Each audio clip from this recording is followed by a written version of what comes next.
صلى الله عليه وسلم: من قام رمضان إيمانا واحتسابا غفر له ما تقدم من ذنبه. جناب رسول الله صلی الله علیه وسلم فرمایي چې د رمضان روزي او د رمضان تراویح قیام رمضان چې انسان دا وکړي، الله رب العزت ته مخکینی ګناهونه معاف کوي، عفو ورته کوي. نو زما عزتمندو تراویح او تهجد دا ځان نشي. تراویح چې دي هغې کې 20 رکعات دي، هغې ته قیام رمضان ویل شوی، او تهجد چې دي دا ځان نه ذکر دی. ځکه د دې وجې نه رسول الله صلی الله علیه وسلم د تهجد کول دا پوره کال راغلی، او تراویح صرف د رمضان په میاشت کې دي. تهجد 8 رکعات دي، تراویح 20 رکعات دي. دا سنت مؤکده دي.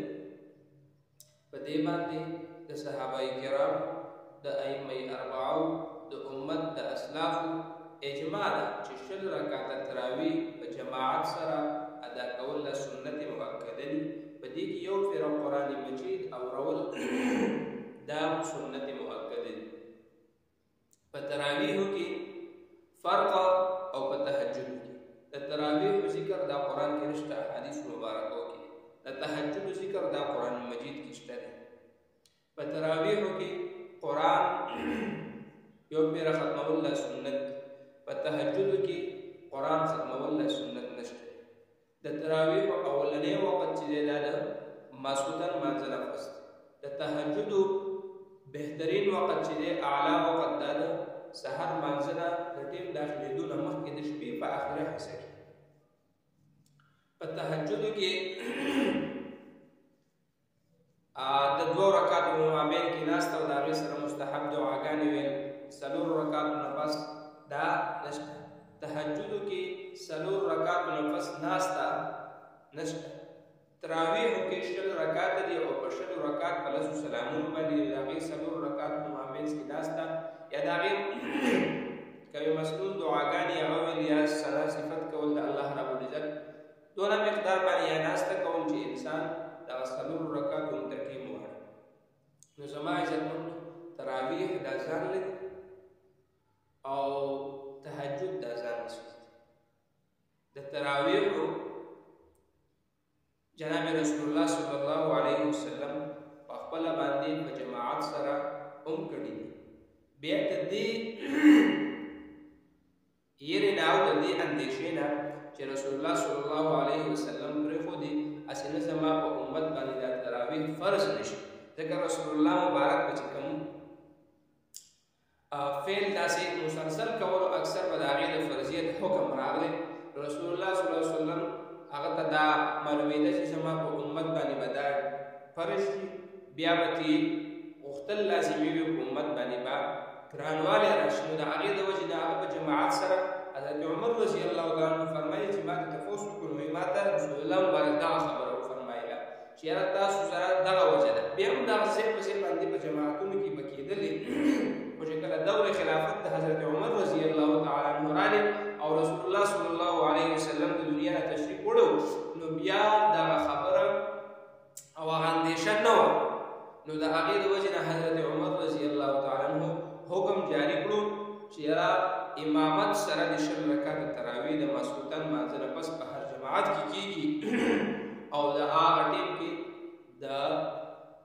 لوی لوی صحابه کرام د ژوندي وو، د هغې په مخ کې او هغه فیصله وکړله او د ټولو په اجماع هغې قبوله کړې وه چې مخالفت نه وکړی چې بلکل صحیح ده. بیا د هغې نه پس د ائمو او دغه شان چې کوم دی د امت د صلحاو په هغې باندې اجماع تر نن تاریخه پورې روانه ده چې مخالفت نه دی کړی، الا ماشاء الله چې یو کس نیم هغه به راپاڅي د امت د ګمراهۍ کوشش به کوي. نور چې کوم دی دا 20 رکعات دي او دا سنت مؤکده دي، په نه کولو باندې انسان ګناهګار ګرځي. نو د دې وجې نه زما عزتمندو الله رب العزت چې اجر ورکوي، نو د رمضان قیام رمضان او د روژې په برکت باندې به الله رب العزت مخکیني ګناهونه د مؤمن ته معاف کوي. د دغې وجې نه الله رب العزت جناب رسول الله صلی الله علیه وسلم فرمایي وایي چې کله انسان د رمضان قیام او د روژې عبادت دا وکړي نو الله رب العزت فرشتو ته فرمایي فإني أشهدكم يا ملائکتي إني قد جعلت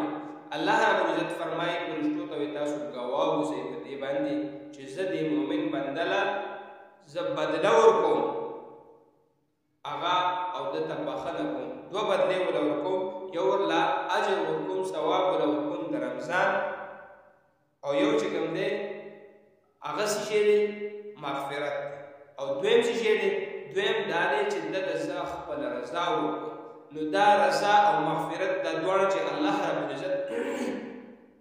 مؤمن ته ورکړي او دا مونږ ته میلاو شي نو دا زما او ستا لپاره د کاملوالي خبره ده او دا زما او ستا لپاره د کامیابېدو خبره ده ځکه رسول الله صلی الله علیه وسلم پر اخیره هم کړې ده وی هلاک دي شي هغه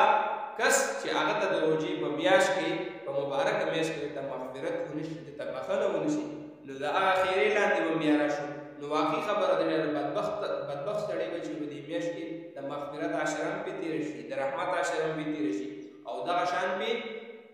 د نجات د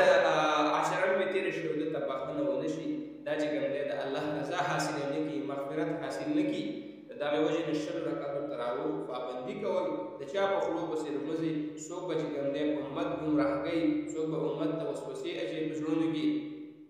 په دغو پسې به موږ نه ځو موږ به چې کوم دی د خپلو علماو د اسلافو د هغې لمن به راټینګو په هغې پسې به روان وي د احادیثو مبارکو نه ثابتې خبرې دي چې امت په یو طرف باندې او د امت ټول صلحا په یو طرف باندې اجماع او یو طرف ته یو کس راپاڅي تا د شک وسوسه اچوي نو د هغې نه بهتره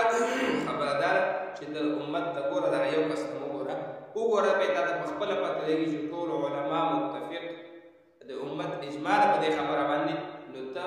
د هغه یو ظالم پسې مه ځه دا ځان له دلیل وکړه او چې څوک یې نه کوي تراویح نو هغه خو ځان ظاهره خبره ده چې هغه بې دغه دلیل که د ده وو او که نه و ده به نه کوله د دې وجې نه زموږ ستاسو نوجواني ده د شپې عبادت قرآن ته ودرېدل قرآن اورېدل الله رب العزت دا ځواني راکړې ده دا صحت یې راکړی دی دا طاقت یې راکړی بیا به دا نه وي نو چې دا طاقت زموږ نه لاړی دا صحت زموږ نه لاړی او دا میاشت رانه لاړه نو دا موقع موږ ته میلاو نه شوله بیا به چې کوم دی موږ ډېر بدبخته یو چې الله موږ د الله رضا موږ په دې میاشت کې حاصله نه کړو د الله د موږ مغفرت په دې میاشت کې وانه خلو نو دا به زموږ لپاره ډېر بدبخت وي د دې وجې نه دا د روژې دا د عبادتونو میاشت ده په دې کې د ماسخوتن د شپې عبادتونه کول ټورنامنټ لډوګانې او دغه شان چې کوم دی غلط شیزونه نه دي کول پکار چې کوم باندې الله رب العزت خفه کېږي په کوم باندې الله رب العزت ناراضه کېږي زموږ نوجوان اکثریت چې شپه شي تراویح نه کوي اکثر څوک وکړي د هغې نه پس به بیا چې کوم دی ټوله ورځ شپه کرکټي کوي یا به ټورنامنټ کوي یا به والیبال کوي یا به فوټبال کوي نو د هغې د وجې نه د هغه ځواني هغه طاقت هغه په هغه شیزونو کې صرف شي کوم چې هغه الله رب العزت ته له دغې لپاره نه ده ورکړی ستا لپاره عبادت پکار تهجد پکار قیام اللیل پکار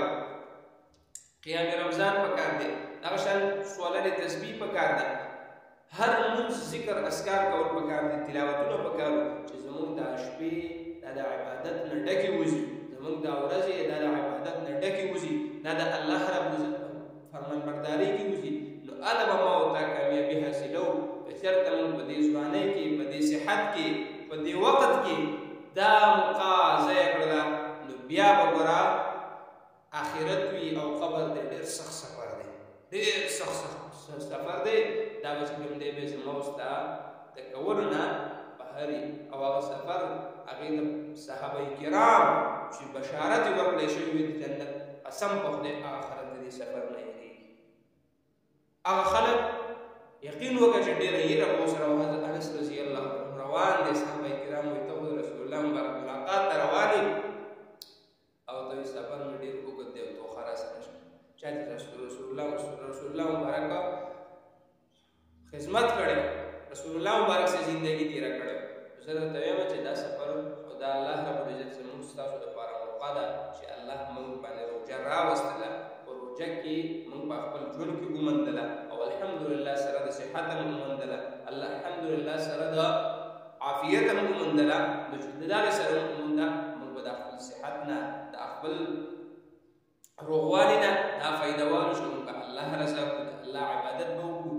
نو زمونږ او ستاسو به الله رب العزت بیا موږ ته هغه ما غفر له ما تقدم من ذنبه هغه حدیث موافق کوم چې کوم دی موږ راشو او بیا به الله رب العزت چې کوم دی چې فرشتو ته وایي ای فرشتو تاسو ګواه اوسئ زه د خپل بنده ته دوه انعامونه ورکوم په دې روژه باندې هغه څه شی دي یو رضایي او بل څه شی دی مغفرت دوه شیزونه او دواړه اعلی شیزونه دا دوه چې حاصل شو موږ ته بس الله رب العزت موږ ته کامیابي راکړه په دنیا باندې الله رب العزت په آخرت باندې دا کامیابي دا دواړه چې موږ حاصل کړو دا به موږ